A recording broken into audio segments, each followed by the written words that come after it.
The reality of the matter is that most of us as Christians is that we want to live for God. We want to, exemplify our faith in every day of our lives. But sometimes we struggle through that. And so I want to ask myself, because Jesus says launch into the deep, I want to ask myself, why would Christ say they go to the deep? Does it mean they were trying out in the shallow waters? Were they afraid of going to the deep?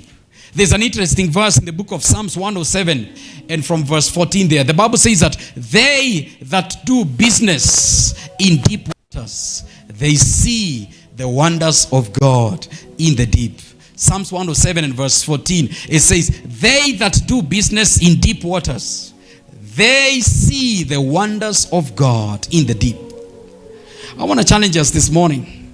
If you want to see the wonders of God, you have to quit the shallow waters. If you want to see the glory of God and the power of God and the testimony of God, if you want to see the hand of God over your life, all those things that you desire God to do for you, there has to come a time that you decide, you know what, I'm tired with the shallow waters. I want to go to the deep. I want to know God for deep.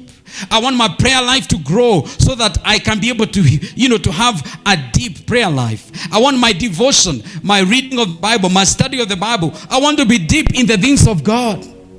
You see, right now it's a time of politics, and many people, everywhere you go right now, every corner you turn, people are gathered together, and politics is the vibe.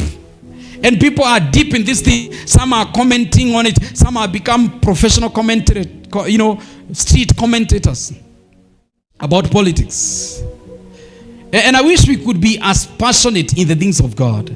I wish we could appreciate the things of God. Sometimes the way we devote ourselves to some of these things like politics, like games. And there's nothing wrong with all those things. They are part of our life. But the essence is, how do we prioritize the things of God? There are a number of things that we can do in our lives if we desire to quit the shallow waters of life and go on into the depth, into the things of God. The first thing I want you to see here is that when the disciples came and tried to fish the whole night, they caught nothing. But how do things change? When Christ comes in the picture, the first thing that happens is that Christ requests to use their boat.